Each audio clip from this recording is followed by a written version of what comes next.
future officers and net qualifiers. Welcome to my channel Pub Adam Classes. So today we will learn one of the most important topic, that is the Council of Minister.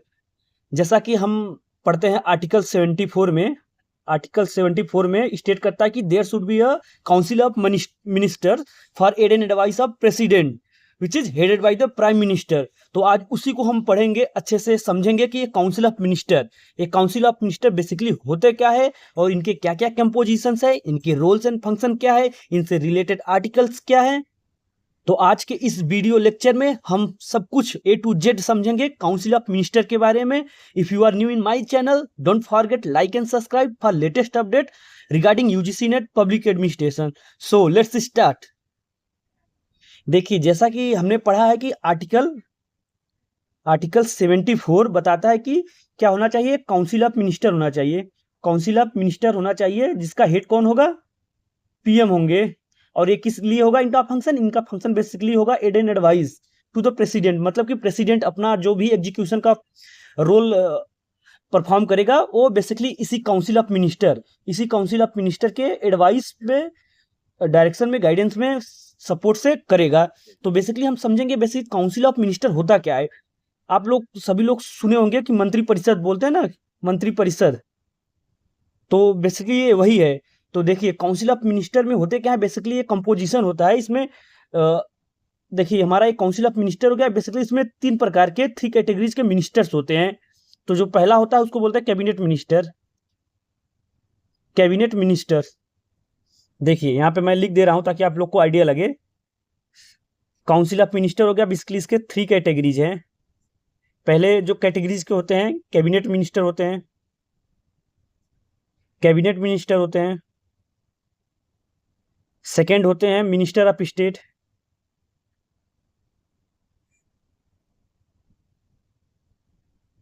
And third type के होते हैं deputy minister. Deputy minister. तो देखिए हमारा क्या हुआ, पूरा एक काउंसिल ऑफ मिनिस्टर्स हो गया, एक काउंसिल ऑफ मिनिस्टर हो गया जिसको हमारा आर्टिकल 74 के तहत बनाया गया है। और इसका हेड कौन होगा, हेड एचओडी मान लीजिए, हेड बोलते हैं इसको, इसका हेड होगा पीएम, इनका हेड होगा पीएम। बेसिकली क्या है, लिंक है प्रेसिडेंट और एग्जीक्यूशन से जो रिलेटेड मैटर होता है उनमें एक काउंसिल ऑफ मिनिस्टर अपने एडवाइस प्रेसिडेंट को देते हैं। प्रेसिडेंट बेसिकली इन्हीं के एडवाइस पे, इन्हीं सारे मिनिस्टर की एडवाइस पे अपना एग्जीक्यूशन परफॉर्म करता है। अब देखिए जो इसमें काउंसिल ऑफ मिनिस्टर में 3 कैटेगरीज के जो मिनिस्टर्स होते हैं, अगर उनके रैंक मतलब स्टेटस पर, पावर, फंक्शन के अकॉर्डिंग देखें तो सबसे जो पावरफुल होते हैं, सबसे पावरफुल और इंपॉर्टेंट मिनिस्टर होते हैं, उनको बोला जाता है कैबिनेट मिनिस्टर, जो कि कैबिनेट रैंक के होते हैं। जो जैसे हमारे इंपॉर्टेंट मिनिस्ट्रीज हो गए, जैसे कि हेल्थ, डिफेंस, तो ये सब जैसे कुछ कुछ इंपॉर्टेंट मिनिस्ट्रीज हो गए, जैसे कि home department, defence, finance, external affairs, so forth. इस टाइप के जो इंपॉर्टेंट मिनिस्ट्रीज हैं गवर्नमेंट ऑफ इंडिया के, उनको मिनिस्टर कौन होंगे, उनके मिनिस्टर को बोला जाता है कैबिनेट रैंक के मिनिस्टर। देन उसके बाद आते हैं हमारे मिनिस्टर ऑफ स्टेट, देन उसके बाद आते हैं डिप्टी मिनिस्टर। तो ऐसे अगर क्रम में जाएंगे तो इस प्रकार से भागेगा, कैबिनेट मिनिस्टर ऊपर, then minister of state, then deputy minister. तो आज का जो हमारा टॉपिक है काउंसिल ऑफ मिनिस्टर, उसमें बेसिकली हम इन्हीं तीनों टाइप के कैटेगरीज के मिनिस्टर को पढ़ेंगे अच्छे से। इनका पावर एंड फंक्शन क्या है, इनके रोल्स क्या है, ये A to Z पढ़ेंगे। और इनके अलग अलग जो ब्रांचेस हैं, सेक्शंस हैं, उनको, उनके स्ट्रक्चर्स को पढ़ेंगे। और उनके स्ट्रक्चर्स में जो एवरी मतलब जो ब्यूरोक्रेट्स होंगे उनका रोल एंड फंक्शन सब कुछ अच्छे से समझेंगे। See, as the Constitution of India provides for a parliamentary system of government model on British pattern, the Council of Ministers headed by the Prime Minister is the real executive authority in our politico-administrative system. So, जैसा कि हम जानते हैं जो हमारा constitution क्या है, provide करता है parliamentary form of system provide करता है, जो कि बेस्ड ऑन मॉडल किसके है, ब्रिटिश पैटर्न पे है, ब्रिटिश पार्लियामेंट्री पैटर्न में है। तो उसमें प्रोविजन होता है कि एक काउंसिल ऑफ मिनिस्टर होगा जिसका हेड हमारा पीएम होगा, और वो क्या होंगे, रियल एग्जीक्यूटिव होंगे फॉर पॉलिटिको एडमिनिस्ट्रेटिव सिस्टम के। तो आज कंपोजिशन देखते हैं उनका काउंसिल ऑफ मिनिस्टर का। तो बेसिकली कंपोजिशन मैंने शॉर्ट में आपको बता दिया है, अब डिटेल में देखते हैं। The council of minister consist of 3 categories. 3 categories मैंने बता दिया था कौन सा होंगे, 3 कैटेगरीज ऑफ मिनिस्टर, नेमली कौन से होंगे, कैबिनेट मिनिस्टर होंगे जो इंपॉर्टेंट, बहुत ही इंपॉर्टेंट रैंक के होंगे, मतलब मोस्ट पावरफुल होंगे। देन मिनिस्टर्स ऑफ स्टेट होंगे, देन डिप्टी मिनिस्टर होंगे। सी, अब बेसिकली इनमें जो डिफरेंसेस होता है the difference between them lie in their respective ranks. अब जो डिफरेंस होगा उन पे क्या डिफरेंस होगा, बेसिकली रैंक में डिफरेंट होगा, इमोलूमेंट्स मतलब सैलरीज, वर्क अलाउंस, सब कुछ, एंड पॉलिटिकल इंपॉर्टेंस और उनके पावर्स में अंतर होगा। So at the top of all these minister stand the prime minister, जो कि हेड होगा। Then supreme governing authority in our country, जो कि हमारा सुप्रीम गवर्निंग अथॉरिटी है अपने कंट्रीज का। Then the cabinet minister head the important ministries. अब देखिए सबसे इंपॉर्टेंट तुम्हारा पहले तो पीएम होगा, क्योंकि वो सारे काउंसिल ऑफ मिनिस्टर का हेड होगा, और ये क्या है, हमारे देश का गवर्निंग अथॉरिटी है।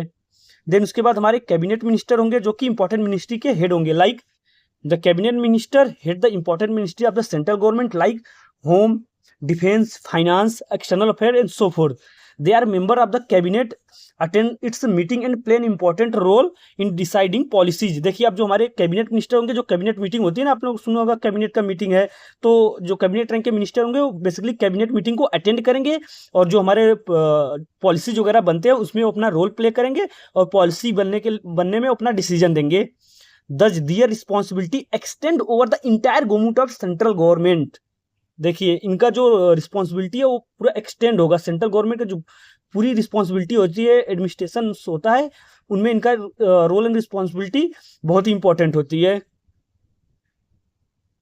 The minister of state can either be given independent charge of ministry department or can be attached to a cabinet minister। अब देखिए जो बताया गया, जो सेकंड रैंक पे आएंगे हमारे मिनिस्टर ऑफ स्टेट, उनको या तो इंडिपेंडेंट किसी मिनिस्ट्री का इंचार्ज दिया जाएगा, या तो किसी डिपार्टमेंट का इंचार्ज दिया जाएगा। अभी मैं बताऊंगा कि मिनिस्ट्रीज और डिपार्टमेंट क्या होता है। बेसिकली मिनिस्ट्रीज बड़ा होता है, उसके अंदर डिपार्टमेंट्स होते हैं, तो इस तरह से अभी स्ट्रक्चर में बताऊंगा। तो या तो देखिए पूरे मिनिस्ट्रीज का चार्ज दिया जाएगा मिनिस्टर ऑफ स्टेट को, या तो किसी डिपार्टमेंट का चार्ज दिया जाएगा, या तो किसी अटैच्ड ऑफिस का दिया जाएगा, जो कि कैबिनेट मिनिस्ट्रीज को सपोर्ट के लिए होते हैं। एंड देखिए इन केस ऑफ अटैचमेंट दे में either be given the charge of departments of the ministries headed by the cabinet minister or allotted specific item of work related to the ministries headed by cabinet minister। See, in both the cases they work under the supervision and guidance as well as under the overall charge and responsibility of the cabinet minister. मैंने बताया ना, अगर किसी attachment पे काम कर रहे हैं तो किसके अंडर काम करेंगे, पूरे गाइडेंस में रहेंगे, कैबिनेट मिनिस्टर के अंडर में काम करेंगे। In case of independent charge, अगर इंडिपेंडेंट चार्ज दिया जा रहा है, मतलब किसी से अटैच नहीं है, इंडिपेंडेंट चार्ज दिया जा रहा है, तो they perform the overall charge and responsibility of the cabinet minister. फिर तो वो क्या होंगे, अगर इंडिपेंडेंट चार्ज दिया जा रहा है तो ओवरऑल रोल एंड रिस्पॉन्सिबिलिटी जो कैबिनेट मिनिस्टर परफॉर्म करता है वही हमारे मिनिस्टर ऑफ स्टेट परफॉर्म करेंगे।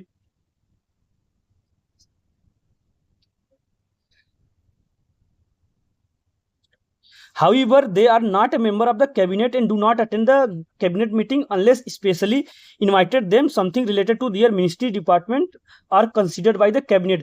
But देखिए अगर उनको इंडिपेंडेंट चार्ज भी दिया जा रहा है किसी मिनिस्ट्रीज का, तो सारा फंक्शन कैबिनेट मिनिस्टर का परफॉर्म करेंगे। बट जो कैबिनेट मीटिंग होती है उसमें वो मीटिंग को अटेंड नहीं करेंगे कि जब तक कि उनको स्पेशल इनविटेशन मिले कि आइए आप कैबिनेट मीटिंग को अटेंड कीजिए। या तो समटाइम क्या होता है कि जो जिस मिनिस्ट्रीज का चार्ज जो लिए रहते हैं उस मिनिस्ट्री से रिलेटेड कोई पॉलिसीज बनती है, देन उनको क्या होगा, स्पेशल इन्विटेशन दिया जाएगा, क्योंकि इंडिपेंडेंट चार्ज है तो रिस्पॉन्सिबिलिटी उनकी बनती है, तो वो मिनिस्टर ऑफ स्टेट क्या होंगे, कैबिनेट मीटिंग को अटेंड कर सकते हैं। In 1952, the Minister of State was given the new designation of minister of cabinet rank. देखिए जो 1992 में जो मिनिस्टर ऑफ स्टेट को नया डेजिग्नेशन दिया गया था, टाइटल दिया गया था मिनिस्टर ऑफ कैबिनेट रैंक का, बट ये भी टाइटल उनसे दोबारा रिजॉर्ट कर दिया गया इन 1957 में। अर्लियर डेजिग्नेशन वाज रिस्टोर्ड, मतलब फिर से 1957 के बाद उनको फिर से मिनिस्टर ऑफ स्टेट का रैंक दे दिया गया। देन नेक्स्ट हमारा रैंक आएगा deputy ministers. They are not given independent charge of ministries और डिपार्टमेंट। अब जो हमारे डिप्टी मिनिस्टर होंगे उन्हें किसी मिनिस्ट्रीज का इंडिपेंडेंट चार्ज नहीं दिया जाएगा, ना तो उनको किसी डिपार्टमेंट का इंडिपेंडेंट चार्ज नहीं दिया जाएगा। But they are attach to the cabinet minister और minister of state and assist them in their administrative, political and parliamentary duties. अब देखो वो डिप्टी मिनिस्टर बेसिकली क्या होंगे, किसी भी मिनिस्ट्रीज में अटैच होंगे या तो किसी भी डिपार्टमेंट में अटैच होंगे, ताकि अपने जो कैबिनेट मिनिस्टर होंगे या तो हमारे मिनिस्टर ऑफ स्टेट हो, अपने ड्यूटी जो कि उनका ड्यूटी होता है political, parliamentary duties, administrative duties को अच्छे से परफॉर्म कर सके। They are not a member of cabinet and do not attend the cabinet meetings. So most important thing to be remembered that they are not the member of cabinet and they are not supposed to attend the meeting of cabinet. सो ये बात आप लोग को ध्यान में रखना है कि जो हमारे cabinet meeting only cabinet rank के जो मिनिस्टर कैबिनेट मिनिस्टर होंगे वही अटेंड करेंगे, और जो मिनिस्टर ऑफ स्टेट होंगे वो भी जब स्पेशल इन्विटेशन मिलेगा देन ही वो अटेंड करेंगे, और सेम वे हमारे डिप्टी मिनिस्टर भी नहीं अटेंड करते हैं। They are the member of the last category of the council of minister, मतलब कि लास्ट काउंसिल मतलब सबसे लास्ट में हमारे पीएम हो गया, कैबिनेट मिनिस्टर हो गया, minister of state and then deputy minister, which is also known as the ministry. They have no department under their control. देखिए कभी कभी आप मिनिस्ट्री सुनेंगे कि जिसके अंदर कोई भी डिपार्टमेंट नहीं होता, कोई ओनली मिनिस्ट्रीज होती है, तो हमारे क्या हो गया, लास्ट स्टेज हो गया, मतलब लास्ट ऑफिस हो गया काउंसिल ऑफ मिनिस्टर का। They are attached to the senior ministers and assist them in the discharge of their parliamentary duty. However, since 1967, no parliamentary secretaries have been appointed except during the first phase of Rajiv Gandhi era. Basically, जो हमारे duty ministers होते हैं वो senior ministers के attach किए जाते हैं कि उनको एडवाइस करने के लिए उनके साथ रखे जाते हैं, बट ऐसा अभी तक हुआ नहीं है। 1967 तक no parliamentary secretary have been appointed except during the first phase of Rajiv Gandhi era. ये बस फर्स्ट फेज में जो राजीव गांधी का इरा था उसमें अपॉइंट किए गए थे, उसके बाद ये देखे नहीं जाते, ऐसा टाइप का मतलब रिस्पॉन्सिबिलिटी में। At time the council of minister में also include a deputy prime minister. और उस समय क्या था, काउंसिल ऑफ मिनिस्टर किसको इंक्लूड करता था, डिप्टी प्राइम मिनिस्टर को भी इंक्लूड करता था।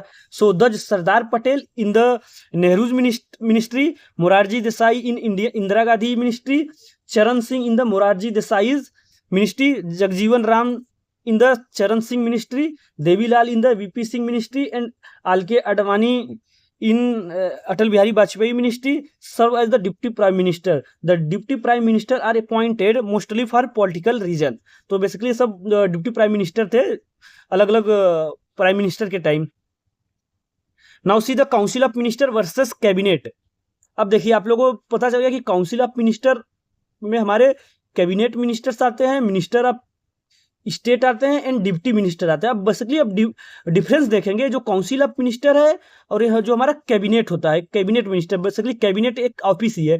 जैसे काउंसिल ऑफ मिनिस्टर एक ब्रॉडर टर्म है, तो उसका एक काउंसिल कैबिनेट है हमारा स्मॉलर साइज में, बेसिकली वो भी इसमें भी मिनिस्टर्स होते हैं बट इंपॉर्टेंट रैंक के मिनिस्टर होते हैं। तो बेसिकली अब इनमें हम डिफरेंस देखेंगे कि किस किस पॉइंट पे क्या डिफरेंस है। See the word council of minister and cabinet are often used interchangeably through there is a definite distinction between them. They differ from each other in respect of compositions, functions and role. These differences are mentioned in table 9.4. देखिए table हमारा 9.4 है, इसमें बहुत ही easy और simple way में basically council of minister and cabinet के difference बताया गया है। तो पहले तो आप लोग समझिए काउंसिल ऑफ मिनिस्टर क्या है, हमारा एक अम्ब्रेला टर्म हो गया, तो उसमें हमारा कैबिनेट आता है। तो काउंसिल ऑफ मिनिस्टर में बेसिकली सारे तीनों कैटेगरीज के मिनिस्टर इंक्लूड होते हैं, कैबिनेट मिनिस्टर्स और हमारे डिप्टी मिनिस्टर। तो अगर आप देखेंगे तो काउंसिल ऑफ मिनिस्टर की साइज बहुत बड़ी होती है, वहीं हमारे जो कैबिनेट मिनिस्टर की साइज क्या होती है, कैबिनेट की साइज बहुत छोटी होती है। तो अगर पहला हम डिफरेंस देखेंगे तो हमारा पहला डिफरेंस होगा, it is a wider body consisting of 60 to 70 ministers. और इसमें देखो आप लोग को पता है कि जो हमारे काउंसिल ऑफ मिनिस्टर का जो स्ट्रेंथ होता है या तो 15% या उससे ज्यादा एक्सीड नहीं करेगा टोटल मेंबर ऑफ लोकसभा। तो 543 है, उसका अगर 15% आप निकालोगे तो उतना उससे ज्यादा एक्सीड नहीं करेगा मिनिस्टर जो हमारे होंगे। तो हमारे देखिए जो काउंसिल ऑफ मिनिस्टर होगा बॉर्डर टर्म होगा, जिसमें कि टोटल 60 से 70 मिनिस्टर्स होंगे। वहीं हम कैबिनेट की बात करें तो कैबिनेट क्या होगा, हमारा स्मॉलर टर्म है, उसमें ओनली कैबिनेट रैंक के मिनिस्टर्स होंगे। तो देखिए it is a smaller body consisting of 15 to 20 important minister, जैसे हमारे डिफेंस मिनिस्टर्स हो गए, हेल्थ मिनिस्टर हो गए, फाइनेंस मिनिस्टर हो गए, एक्सटर्नल मिनिस्टर हो गए। तो ऐसे इंपॉर्टेंट रैंक के जो मिनिस्टर्स होंगे ओनली वो होंगे। तो इससे होगा क्या, उसका साइज छोटा हो गया, पहला डिफरेंस हो गया। सेकंड डिफरेंस देखिए, it include council of minister में देखिए it includes all 3 categories of minister, that is cabinet minister, minister of state and deputy minister. अब कैबिनेट में ओनली क्या होंगे, it includes cabinet minister only, thus it is a part of council of minister. और क्या होगा, council of minister का part है। देखिए बहुत ईजी है, फर्स्ट एंड सेकंड तो आप लोग बहुत ही ईजी बता लोगे। थर्ड देखिए, it does not meet as a body to transact government business, it has no collective function. अब देखिए अगर काउंसिल ऑफ मिनिस्टर का देखेंगे तो उसका एक कलेक्टिव रिस्पॉन्सिबिलिटी नहीं है क्योंकि ये जो गवर्नमेंट का ट्रांजेक्शन ऑफ गवर्नमेंट होता है, मतलब गवर्नमेंट के जो बिजनेसेस मतलब जो टास्क परफॉर्म करते हैं वो इंडिविजुअली कैबिनेट परफॉर्म करता है, ना कि टोटल काउंसिल ऑफ मिनिस्टर करता है। बेसिकली ये क्या होते हैं, एडवाइजरी बॉडी होते हैं, प्रेसिडेंट को एडवाइज करते हैं। बट स्पेशल जो गवर्नमेंट के बिजनेस ऑफ ट्रांजेक्शन रूल जो होता है उसको ओनली कैबिनेट मिनिस्टर के जो होते हैं कैबिनेट परफॉर्म करते हैं, तो इसलिए यहाँ बताया गया है। वहीं देखिए हमारा it means as a body of frequent and usually once in a week to deliberate and take decision regarding the transaction of government business, thus it has the collective functions. Fourth देखिए it is vested with all power but in theory. अब council of minister क्या है, in theory है, इनके पास सारे power से include है but in theory में, क्योंकि कलेक्टिवली मतलब जो पूरे पूरे मिनिस्टर होंगे वो एड एंड एडवाइस प्रेसिडेंट को करेंगे। बट हमारा जो कैबिनेट मिनिस्टर होंगे वो क्या होंगे, पीएम को एडवाइस करेंगे। जो हमारे गवर्नमेंट ऑफ इंडिया का जो बिजनेस रूल है, जो हमारे टास्क है, सब कुछ परफॉर्मेंस करने के लिए कैबिनेट मिनिस्टर क्या होते हैं, रिस्पॉन्सिबल होते हैं। सी फोर्थ नंबर देखिए it exercise in practice the power of the council of minister and thus to act for latter. Fifth देखिए it function are determined by the cabinet. अब council of minister का जो function होगा उसको cabinet ही decide करता है, तो total responsibility बन जाता है काउंसिल ऑफ मिनिस्टर का। सो देखिए it direct the council of minister by taking policy decision which are binding on all ministers.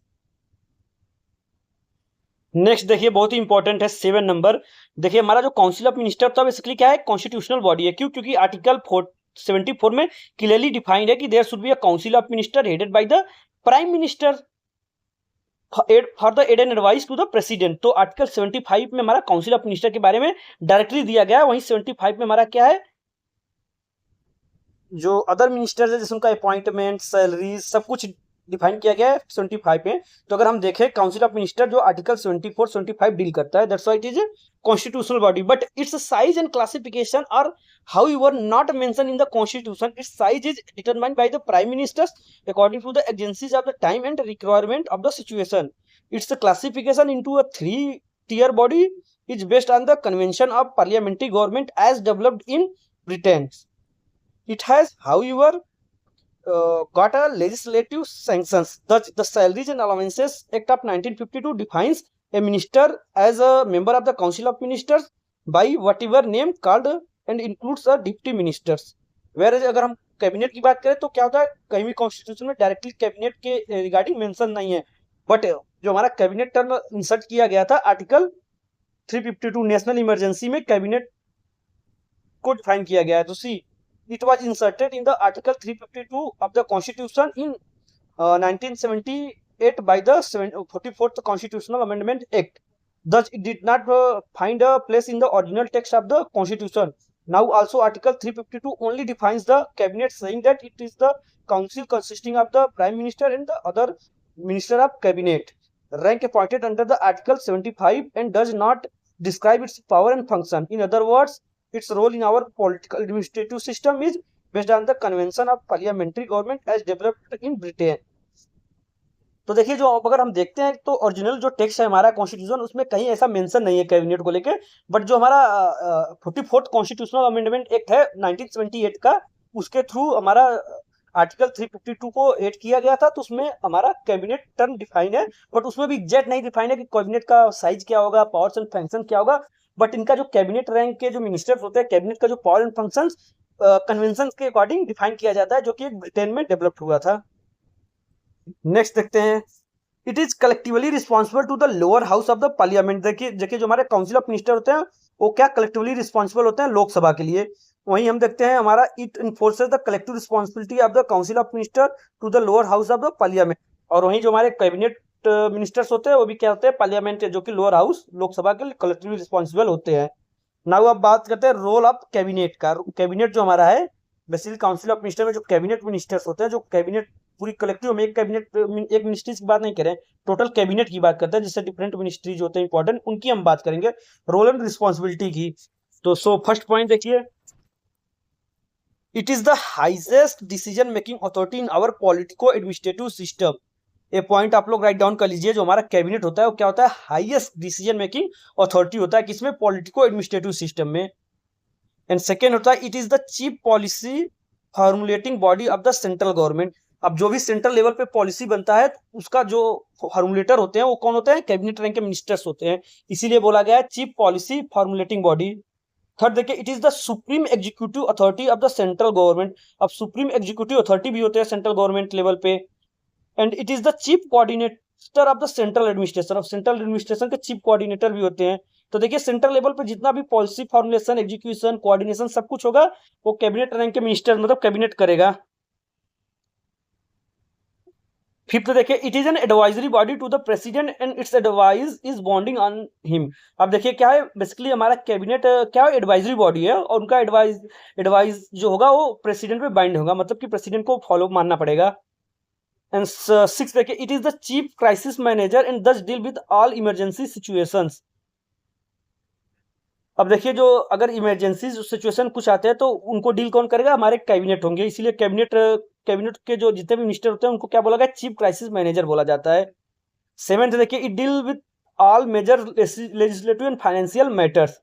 And next, it exercise control over higher appointment like constitutional authorities and senior secretariat administrators. And next, it deal with all foreign policies and foreign affairs. क्योंकि जो ministry of external affairs क्या है, cabinet rank के ministries है, तो इसीलिए जो foreign policies से कौन डील करेगा, हमारा कैबिनेट डील करेगा। तो ये तो रहा हमारा रोल ऑफ कैबिनेट का। नाउ रोल डिस्क्रिप्शन के रिगार्डिंग हमारे कुछ इंपॉर्टेंट स्कॉलर ने उनको अपने स्टेटमेंट में अपने कुछ यूनिक तरीके से डिफाइन किया है, उसको देखते हैं। बेसिकली स्टेटमेंट वगैरह पूछा जाता है। See, the various statements made by the eminent political scientists and constitutional experts on the role of cabinet in Britain hold good in the Indian constitution also. These are mentioned below. तो जैसा कि देखिए राम से mur जी का क्या statement है cabinet को लेके, the cabinet is the steering wheel of the ship of the state. देखिए राम से म्यूर का प्राइम मिनिस्टर को भी लेके एक स्टेटमेंट था कि वो कैप्टन है। कैप्टन किसका है, शिप का, जो कि पूरे स्टेट को स्टीयर करता है। और वहीं कैबिनेट क्या है, व्हील बता दिया, वो जो शिप है उसका व्हील बता दिया। तो आप लोग ध्यान रखिए, जैसे कि हमारा पीएम क्या है, काउंसिल ऑफ मिनिस्टर का हेड होता है, तो क्या हुआ, कैप्टन हुआ। और काउंसिल ऑफ मिनिस्टर क्या हुआ, स्टेट के जो शिप होता है, स्टेट को चलाने वाला जो शिप है उसको व्हील बताया, क्योंकि इसी व्हील पे हमारा स्टेट क्या चलेगा। तो ये स्टेटमेंट रामसे म्यूर का बहुत इंपॉर्टेंट है। पीएम को लेके, पीएम को कैप्टन बताया और कैबिनेट को क्या बताया, व्हील बताया, शिप ऑफ द स्टेट के जो बिल होगा उसको। और लोयल का देखिए, लोयल ने क्या बोला, the cabinet is the keystone of the political arch. And sir John Marriott का देखिए क्या बोला है, the cabinet is the pivot around which the whole political machinery revolves. And Gladstone का देखिए, ग्लैडस्टोन का स्टेटमेंट पूछा जाता है basically, the cabinet is the solar orb around which the other bodies revolve. देखिए सोलर आर्क, देखिए अगर कोई लाइट जलता है, अगर ठंड के मौसम अगर हम आप देखोगे लाइट जलता है तो उसका जो आर्क निकलता है उसके अराउंड बहुत सारे कीट पतंगे, मतलब कि कीड़े मकोड़े घूमते रहते हैं। तो जस्ट उन्होंने यहाँ पे कंपेयर किया है कि हमारा जो कैबिनेट होता है सोलर ऑर्ब होता है, अदर उनसे अराउंड अदर बॉडीज क्या होते हैं, रिवॉल्व करते रहते हैं। तो ग्लैडस्टोन का बहुत इंपॉर्टेंट स्टेटमेंट है, बेसिकली आया हुआ है। तो इसको एक बार आप लोग राइट डाउन कर लीजिए कि the cabinet is the solar orb around which the other bodies revolve. And Barker का देखिए, बारकर जी ने क्या बोला, the cabinet is the magnet of policy. वहीं बघेहोट जी ने क्या बोला, वेगहॉट जी ने बोला, the cabinet is the hyphen that joins the buckle that binds the executive legislative department together. Basically legislative हो गया हमारा, एग्जीक्यूटिव हो गया, तो कैबिनेट हमारा क्या होगा, एज ए बकल काम करेगा जिसको दोनों को बाइंड करके रखता है। And sir Ivor Jennings ji का इंपॉर्टेंट स्टेटमेंट है, the cabinet is the core of the British constitution system, it provides unity to the British system of government. वहीं एल एस एमरी जी का स्टेटमेंट है, the cabinet is the central directing instrument of the government.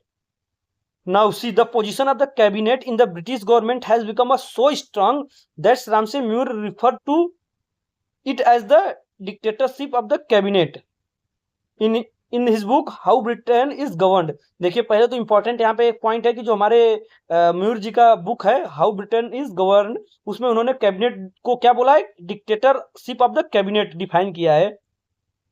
He writes a body which wields such a power as this may fairly be described as a omnipotent in the theory, however incapable it may be of using its omnipotent.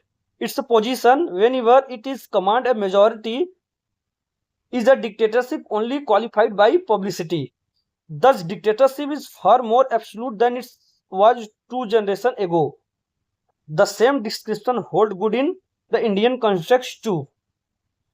ये तो रहा हमारा cabinet के बारे में। अब एक term आता है किचन कैबिनेट, बहुत ही इंपॉर्टेंट ये पॉइंट है, बेसिकली इससे भी पूछा गया है क्वेश्चन। आप लोग PYQs वगैरह उठा के देखेंगे तो वहाँ पे आपको किचन कैबिनेट से मिलेगा। तो किचन कैबिनेट बेसिकली क्या होता है, स्मॉलर इनर बॉडी होता है, smaller inner body of officials या इनऑफिशियल होता है। बेसिकली इसमें फॉर्मल या इनफॉर्मल वे में कुछ मेंबर्स होते हैं जो कि बहुत ही करीब रहेंगे प्राइम मिनिस्टर को, एड एंड एडवाइस करेंगे। तो उसके बारे में हम देखते हैं।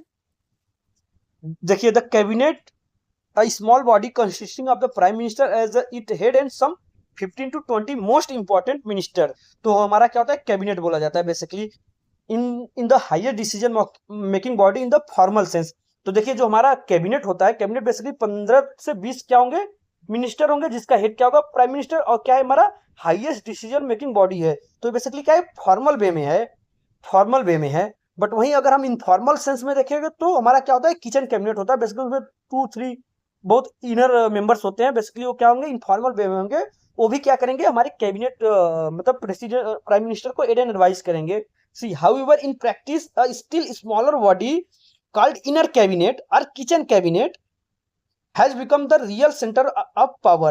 This informal body consists of prime minister and 2 to 4 influential colleagues in whom he has faith and with whom he can discuss every problem. देखिए, अब जो हमारा इनर कैबिनेट होता है, इनर कैबिनेट जिसको किचन कैबिनेट भी बोलते हैं, वो क्या होगा, इनफॉर्मल बॉडी ऑफ ऑफिशियल्स होगा, बॉडी ऑफ कलीग्स होगा, जिसपे मतलब कि हमारा प्राइम मिनिस्टर का क्या होगा, फेथ होगा, और जिससे हमारा प्राइम मिनिस्टर क्या करे, ओपनली मतलब फ्रीली डिस्कस कर सके किसी भी पॉलिसीज को लेके। तो होंगे बेसिकली 2 to 4 होंगे जो एमिनेंट पर्सन हो जाएंगे, प्राइम मिनिस्टर के कलीग हो जाएंगे, जिसपे वो क्या है, फुल्ली फेथ हो, फुल्ली विश्वास हो कि उनसे हम अपना मतलब कि कंट्री के रिगार्डिंग पॉलिसीज को हम डिस्कस कर सके।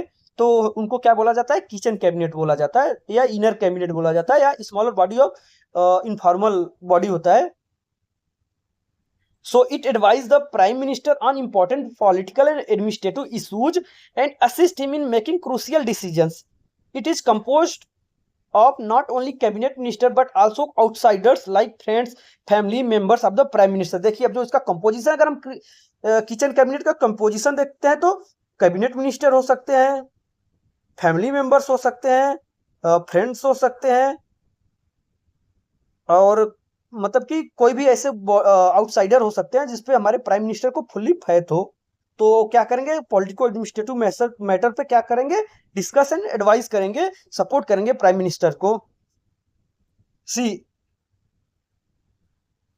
Every prime minister in India has its inner cabinet, a circle with in a circle. अब देखिए, इनर कैबिनेट बेसिकली क्या है, ये सर्कल है कैबिनेट का, जिसमें हमारा प्राइम मिनिस्टर होंगे और 15 से 20 जो हमारे पावरफुल मिनिस्टर्स होंगे। तो ये सर्कल हो गया। तो kitchen cabinet, basically kitchen cabinet को बोला गया है सर्कल इनसाइड अ सर्कल। क्या है, हमारा स्मॉलर बॉडी है, जो कि ये भी इनका रोल सेम होगा। ये सेम क्या करेंगे, हमारे प्राइम मिनिस्टर को एडवाइस करेंगे। बट क्या है, इनफॉर्मल बॉडी है, इसमें आउटसाइडर भी हो सकते हैं। Prime minister Jawaharlal Nehru inner cabinet consist of, अब देखिए जब बताया गया जो जवाहरलाल नेहरू जी के टाइम में जो इनर कैबिनेट था, जो किचन कैबिनेट था, वो उसमें कौन कौन थे, देखिए पटेल थे, सरदार पटेल थे, आजाद जी थे, अय्यनगर जी थे, एंड किडवानी जी थे। Lal Bahadur Shastri relied upon YB Chavan, Swaran Singh and GL Nanda during the era of Mrs Indira Gandhi. The inner cabinet which came to be called as a kitchen cabinet was particularly powerful and consisted of persons like YB Chavan, Uma Shankar Dikshit, Faruqadin Ali Ahmed, Dr. Karan Singh and others. And Atal Bihari Vajpayee's inner cabinet consists of Lal Krishna Advani, George Fernandez, M. Joshi, Pramod Mahajan and so forth. तो basically ये बताया गया कि किस prime minister के time में जो inner cabinet का composition. Now the prime minister have resorted to the device of inner cabinet, जो कि एक्स्ट्रा कॉन्स्टिट्यूशनल बॉडी है ड्यू टू इट्स मेरिट। अब देखिए, जो प्राइम मिनिस्टर जो इसका अपना पोजीशन था इनर कैबिनेट को, जो कि एक्स्ट्रा कॉन्स्टिट्यूशनल बॉडीज है, उसको एडॉप्ट किया गया, रिस्टोर किया गया, क्योंकि इसके कुछ मेरिट्स है। क्या है उसको हम देखते हैं। It being a small unit is much more efficient decision making body than the large cabinet. Basically देखिए, जो हमारे कैबिनेट होता है, लार्जर बॉडी होता है, उसके कंपेयर में अगर हम इनर कैबिनेट को देखें, किचन कैबिनेट को देखें, तो क्या है, बेसिकली बहुत ही स्मॉलर बॉडी है, बट डिसीजन मेकिंग के रिगार्डिंग क्या है, बहुत ही एफिशिएंट है। नेक्स्ट देखिए, it could meet more often and deal with business much more expeditious than the large cabinet. देखिए यहाँ बताया गया कि अगर हम इनर कैबिनेट जो हमारे किचन कैबिनेट है उसकी मीटिंग क्या होगी, फ्रिक्वेंटली इजी होता है और हम जल्द में मतलब और इफेक्टिव वे में डिसीजन ले सकते हैं अगर कंपेयर करें कैबिनेट से। And next, it help the prime minister in maintaining secrecy in making decision on important political issue. However, it has many demerit also as rightly observed by Awasthi and Awasthi. अब इसके जो important merits होने के बाद भी कुछ demerits है जो कि अवस्थी एंड अवस्थी के द्वारा डिस्क्राइब किया गया है, वो देखते हैं। बेसिकली दो है। It reduce the authority and status of the cabinet as the higher decision making body. देखिए अब जो हमारा इनर कैबिनेट है जो कि हमारा higher decision making body cabinet है, उसके स्टेटस को क्या करेगा, ये रिड्यूस कर देगा। And it circumvent the legal process by allowing outside persons to play influential role in the governmental functioning. The phenomena of kitchen cabinet where decisions are cooked and placed before the cabinet for formal approval. It not a unique to India. It also exists in USA and Britain as quite powerful in influencing governmental decisions there. देखिए जो बताया गया कि जो term है kitchen cabinet वो unique नहीं है इंडिया में, बट यूएसए ब्रिटेन वहां पे भी है ना। उसी कैबिनेट कमिटीज, अब कुछ कमिटीज है उनकी बात करेंगे। बेसिकली कमिटीज क्या होता है, बॉडीज होता है, बॉडीज ऑफिशियल, जो कि अलग से एक ऑफिस या कुछ लोगों का मेंबरशिप पे कुछ एक ग्रुप बनाया जाता है जो कि कैबिनेट को क्या करते हैं, सपोर्ट करते हैं। उन्हीं के सपोर्ट एंड एडवाइस से हमारा कैबिनेट क्या करता है, अपना ड्यूटी परफॉर्म करता है। तो कुछ ऐसे कमिटीज हैं उनको हम पढ़ते हैं। See the cabinet work through various committees. The following point can be noted with regard to cabinet committees in India. अब उनके रिगार्डिंग में कुछ पॉइंट्स दिए गए हैं, उसको बेसिकली हम पढ़ेंगे ताकि शॉर्ट एंड पॉइंट वाइज है, ताकि हमें इजिली उनके फंक्शंस एंड रोल्स को हम क्या कर सके, रिवाइज कर सके। तो पहले तो देखेंगे जो हमारा कमिटीज है, जो कैबिनेट कमिटीज होते हैं वो क्या है, एक्स्ट्रा कॉन्स्टिट्यूशनल बॉडीज है। मतलब कि उनको कॉन्स्टिट्यूशनल में कहीं भी मेंशन नहीं है, बट उनका स्टेबलाइजमेंट किसमें दिया गया, रूल ऑफ द बिजनेस। जो रूल ऑफ बिजनेस है उसमें स्टेबलाइजमेंट ऑफ प्रोसीजर दिया गया है किसका, कैबिनेट कमिटीज का। तो फर्स्ट पॉइंट वही बोलता है कि they are extra constitutional in emergence. In other word they are not mention in the constitutions, however the rule of business provide for their establishment. And second देखिए, they are of two types. अब हमारा जो cabinet committees है basically two type के हैं। पहला कौन सा, स्टैंडिंग कमिटीज है, एंड सेकंड है एडहॉक कमिटीज। तो जो हमारा स्टैंडिंग कमिटीज है वो परमानेंट नेचर का होता है, जो एडहॉक कमिटीज होता है टेम्पररी नेचर के होते हैं। बेसिकली एडहॉक कमिटी जो है वो स्पेसिफिक पर्पज के लिए बनाए जाते हैं, फिर उसको वेनिश कर दिया जाता है। और जो हमारी स्टैंडिंग कमिटी है परमानेंट नेचर के हैं, वो हमेशा रहेंगे और अपना ड्यूटीज एंड रिस्पॉन्सिबिलिटी परफॉर्म करते रहेंगे। थर्ड पॉइंट देखिए, they are set up by the prime minister according to the exigencies of the time and requirement of the situation, and their numbers, nomenclatures and composition varies from time to time। अब देखिए जो हमारे committees है basically क्या है, requirement के according बनाए जाते हैं, तो इसलिए उनका साइज कंपोजिशन वगैरह डिफाइन नहीं है, बट टाइम टू टाइम जिस सिचुएशन पे जैसा रिक्वायरमेंट होगा उस हिसाब से हमारा उनको स्टेबलाइज किया जाएगा according to prime ministers. And fourth point देखिए, their membership varies from 3 to 8। अब जिनका उनके कमिटीज के जो मेंबरशिप होगा 3 से लेके 8 तक हो सकते हैं। They usually included only cabinet ministers, और यूजुअली वो क्या इंक्लूड होंगे, ओनली कैबिनेट मिनिस्टर इंक्लूड करेगा। However the non cabinet minister are not divided from their membership. Fifth point देखिए, they not only include the minister in charge of subject covered by them but also include other senior ministers. देखिए other senior minister को भी वो include करता है। Six देखिए, they are mostly headed by the prime minister. Sometimes देखिए अगर usually देखें तो जो हमारा कैबिनेट कमिटी जो होते हैं उसके जो हेड होगा वो प्राइम मिनिस्टर होगा, बट समटाइम जो हमारे अदर कैबिनेट मिनिस्टर होते हैं जैसे कि स्पेशली होम मिनिस्टर या फाइनेंस मिनिस्टर एक एज ए चेयरमैन, उसका चेयरमैन कर सकते हैं, बन सकते हैं। नेक्स्ट देखिए, they not only sort out issues and formulate proposal for the consideration of the cabinet but also take decisions, however the cabinet can review their decision. अब देखिए ओनली जो हमारे कैबिनेट होते हैं एड एंड एडवाइस के लिए नहीं होते हैं, वो डिसीजन बनाते भी हैं, और वो उस डिसीजन को क्या करता है, हमारा कैबिनेट रिव्यू करेगा और पास कर देगा। नेक्स्ट देखिए, they are an organisational device to reduce the enormous workload of the cabinet. अब देखिए क्या है, वो एक डिवाइस होते हैं, एक इंस्टीट्यूट है, बेसिकली वो क्या करेंगे, जो हमारा कैबिनेट का वर्कलोड होता है उसको कम कर देते हैं, ताकि देखिए वो डिसीजंस, इंपॉर्टेंट डिसीजंस बनाते हैं और उसको कैबिनेट को देंगे, कैबिनेट क्या करेगा, रिव्यू करेगा और उसको लागू में दे देगा। तो इससे क्या होगा, जो हमारे कैबिनेट का वर्कलोड क्या होता है, रिड्यूस हो जाता है। and they also facilitate in-depth examination of policy issues and effective coordinations. They are based on the principles of division of labor and effective delegations. अब देखिए वो क्या करते हैं, मतलब फैसिलिटेट करते हैं, कोई भी पॉलिसी जो होता है उसको इन डेप्थ में क्या करेंगे, रिव्यू करेंगे, उसको समझेंगे और इफेक्टिव कोऑर्डिनेट करेंगे सारे मिनिस्ट्रीज को। तो इससे क्या होगा, हमारा वर्कलोड घटेगा और क्या होगा, डिसीजन इफेक्टिवली आ जाएगा फोर्स में। नेक्स्ट देखिए, the more important standing committees are 4। अब देखिए अगर इंपॉर्टेंट स्टैंडिंग कमिटीज की बात करते हैं तो वो 4 होते हैं, जैसा कि हमारा पॉलिटिकल अफेयर कमिटीज है, इकोनॉमिक अफेयर कमिटीज है, अपॉइंटमेंट कमिटीज है एंड पार्लियामेंट्री अफेयर कमिटीज है। तो हमारे 4 क्या है, इंपॉर्टेंट स्टैंडिंग कमिटीज है। कौन कौन, इसको एक बार फिर देखिए पूछा गया है। पॉलिटिकल अफेयर कमिटीज 1 हो गया, इकोनॉमिक अफेयर कमिटीज 2 हो गया, appointment committees and parliamentary affair committees. तो देखिए 1, 2, 3 एंड 4। फर्स्ट है हमारा पॉलिटिकल अफेयर कमिटीज, सेकेंड है इकोनॉमिक अफेयर कमिटीज, थर्ड है अपॉइंटमेंट कमिटीज, फोर्थ है parliamentary affair committees. So the first 3 are chaired by the prime minister and last one by the home minister. देखिए जो हमारा political affair committees है, economic affair committees है, appointment committees है, वो कौन करेगा चेयर, हेड कौन होगा, प्रेसिडेंट होगा। और जो पार्लियामेंट्री अफेयर कमिटीज है उसका चेयरमैन कौन होगा, होम मिनिस्टर होगा। तो ये चीज देखिए एमसीक्यू में पूछा जाता है, बहुत इंपॉर्टेंट टाइप का है। अब one more important thing regarding this, जो हमारा पॉलिटिकल अफेयर कमिटीज है, मोस्ट इंपॉर्टेंट क्या है, स्टैंडिंग कमिटीज है। कौन, political affair committees.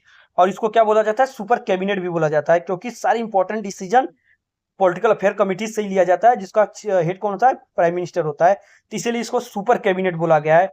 Write down कर लीजिए आपको, सुपर कैबिनेट कौन है, हमारा पॉलिटिकल अफेयर कमेटी है, जो कि बेसिकली क्या स्टैंडिंग कमिटीज है। और इसके हेड कौन होता है, पीएम होता है।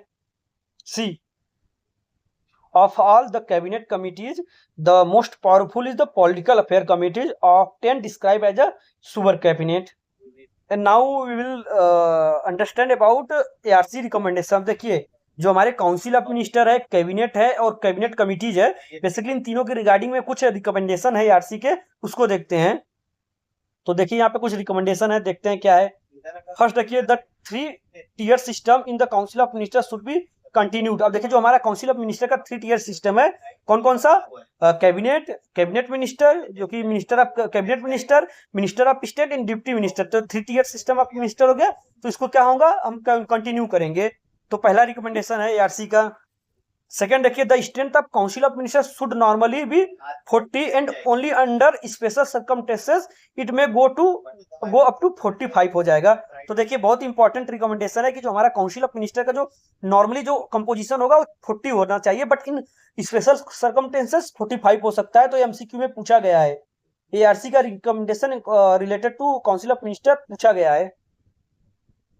एंड नेक्स्ट देखिए रिकमेंडेशन क्या है, the cabinet should be a compact body consisting of not more than 16 cabinet ministers including the prime minister to ensure homogeneity, speed and purposeful functioning। अब देखिए थर्ड हमारा रिकमेंडेशन वो बताता है कि जो हमारा कैबिनेट मिनिस्टर होंगे वो 16 से ज्यादा नहीं होंगे, जिसमें हमारा प्राइम मिनिस्टर भी इंक्लूड होगा, ताकि मेंटेन हो, एक होमोजेनिटी मेंटेन हो और एक speed and purposeful function perform कर सके। एंड फोर्थ पॉइंट देखिए, होमोजेनिटी का देखिए मतलब होता है कि सेम पार्टी से बिलोंग करना चाहिए। जो कैबिनेट मिनिस्टर होंगे हमारे सेम पार्टी के होंगे, जो मेजॉरिटी पार्टी होगा, ना कि अपोजिशन का पार्टी को बना दे, ताकि अपोजिशन का बना देंगे तो जो हमारा डिसीजन होगा वो क्या होगा, उसको अपोज करेंगे, तो क्या होगा, उनका ओपिनियन नहीं मिलेगा, तो इससे डिसीजन नहीं ले पाएंगे। इसलिए अगर होमोजेनिटी रहेंगी, सेम पार्टी के रहेंगे सारे कैबिनेट मिनिस्टर, तो एक होमोजेनिटी रहेगी, एक स्पीडअप रहेगा, एक पर्पसफुल फंक्शन परफॉर्म करेगा हमारा कैबिनेट। एंड वही फोर्थ रिकमेंडेशन देखिए, the number of minister of state में भी 15 to 18 and the remaining are 2 deputy minister. देखिए टोटल उन्होंने बोला था कि 40 होने चाहिए, इन स्पेशल सर्कमस्टेंसेस में 45 हो जाए। अब देखिए हम 40 को लेते हैं, 14 से बोला उन्होंने 15, सॉरी 40 में से क्या होंगे, 60 माइनस कर दीजिए, 60 कौन होंगे, हमारे कैबिनेट मिनिस्टर होंगे, और फिर उन्होंने बताया कि 15 से लेके 18 क्या होंगे, मिनिस्टर ऑफ स्टेट होंगे, और रिमेनिंग क्या होंगे, डिप्टी मिनिस्टर होंगे। तो ये हमारा जो कंपोजिशन है उसको राइट डाउन कर लीजिए। बेसिकली क्या रिकमेंडेशन है, क्या है ARC का रिकमेंडेशन, टोटल क्या होंगे, काउंसिल ऑफ मिनिस्टर 40, उसमें से 16 cabinet minister and 15 to 18 minister of state and remaining, जितना रिमेनिंग होंगे वो क्या होंगे, डिप्टी मिनिस्टर होंगे। तो 40 में से 16 निकाल दीजिए, बचे हुए फिर 15-18 निकाल दीजिए, फिर जितना बचेंगे वो डिप्टी मिनिस्टर होंगे। तो ये बेसिकली रिकमेंडेशन है एआरसी का। देखिए एआरसी का रिकमेंडेशन बहुत इंपॉर्टेंट है, ये बेसिकली बहुत बार आता है एमसीक्यूज में। नेक्स्ट देखिए, नेक्स्ट रिकमेंडेशन है, each department subject should be represented in cabinet by one or other cabinet ministers. And next, there should be a clear delineation of the responsibility and function of the minister of state and deputy minister। और देखिए इसमें बताया गया कि जो हमारे minister and deputy minister होंगे उनका ड्यूटीज एंड रिस्पॉन्सिबिलिटी बहुत क्लियरली क्या हो, डिफाइन किया जाए। Next, no more than 2 ministers should be involve in the decision making process in ministry. अब बताया गया कि किसी भी मिनिस्ट्रीज में अगर कोई भी डिसीजन मेकिंग फंक्शन परफॉर्म किया जा रहा है तो उसमें 2 से ज़्यादा मिनिस्टर इन्वॉल्व नहीं होने चाहिए। एंड 8 देखिए, the office of deputy prime minister should be duly recognised in the transaction of business rule. अब बताया गया कि जो डिप्टी प्राइम मिनिस्टर का जो प्रोविजन है उसको डली रिकॉग्नाइज किया जाए, किसमें, in the transaction of the business rules. Next है, the number of the standing committee cabinet committee should be 11 and their membership should not normally exceed 6 and should include all the concern ministers. अब देखिए जो standing committees के regarding में ARC का recommendation है, तो उसमें बोला गया, एआरसी ने रिकमेंड किया गया कि जो स्टैंडिंग कमिटीज होने चाहिए शुड भी 11 होने चाहिए, और उसमें से हर एक कमिटीज के जो मेंबरशिप होगा उसमें 6 से ज्यादा मिनिस्टर नहीं होने चाहिए। नेक्स्ट देखिए, every standing committee should be supported by a committee of secretariat which will consider in advance all matters to be taken by the cabinet committees. अब देखिए इन्होंने बताया कि जो हमारे स्टैंडिंग कैबिनेट कमेटी जो होगा वो किसके द्वारा सपोर्ट पाएंगे, एक कमिटीज ऑफ द सेक्रेटरीज के द्वारा। नेक्स्ट देखिए, the department of administrative reforms should be placed under the deputy prime minister. देखिए एआरसी का बहुत इंपॉर्टेंट है, इसको एमसीक्यू में राइट डाउन कर लीजिए आप लोग, कि जो हमारा डिपार्टमेंट ऑफ एडमिनिस्ट्रेटिव रिफॉर्म्स है वो डायरेक्टली अंडर आना चाहिए, डिप्टी प्राइम मिनिस्टर के अंदर आना चाहिए। नेक्स्ट है देखिए, the minister of state should not be given independent charge of ministry या डिपार्टमेंट। अब देखिए जो हमारे मिनिस्टर ऑफ स्टेट है उनके रिगार्डिंग हमारा रिकमेंडेशन है आरसी का कि वो इंडिपेंडेंट चार्ज कोई भी मिनिस्ट्री या डिपार्टमेंट का नहीं मिलना चाहिए। एंड नेक्स्ट देखिए, the office of the deputy minister should not B एबोलिश्ड as it provides a training ground to build party cadres for higher ministerial appointment and has an edge over the post of parliamentary secretary in that it provide opportunity for acquiring experience in executive works। देखिए जो ARC का recommendation है उनमें उन्होंने बताया कि जो office of deputy minister को उसको एबोलिश नहीं करो, क्या होगा, क्योंकि वो ट्रेनिंग इम्पार्ट करते हैं ताकि एक अच्छा मिनिस्ट्रियल अपॉइंटमेंट परफॉर्म हो सके।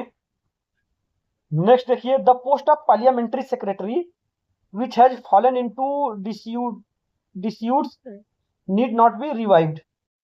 पार्लियामेंट्री सेक्रेटरी होते थे बेसिकली, उसको पोस्ट को क्या बोला उन्होंने, उसको रिवाइव नहीं करने के लिए बोला है। नेक्स्ट देखिए, deputy ministership should not be regarded as a consolation prize but as a useful talent spotting and training for future membership.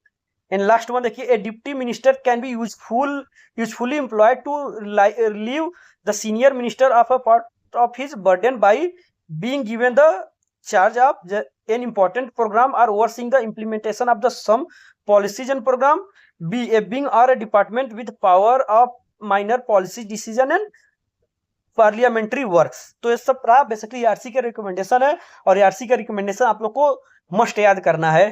तो आज हमारा काउंसिल ऑफ मिनिस्टर को बेसिकली हमने कवर किया है। नेक्स्ट हम जो पढ़ेंगे वो पढ़ेंगे सेंट्रल सेक्रेटेरिएट के बारे में पढ़ेंगे।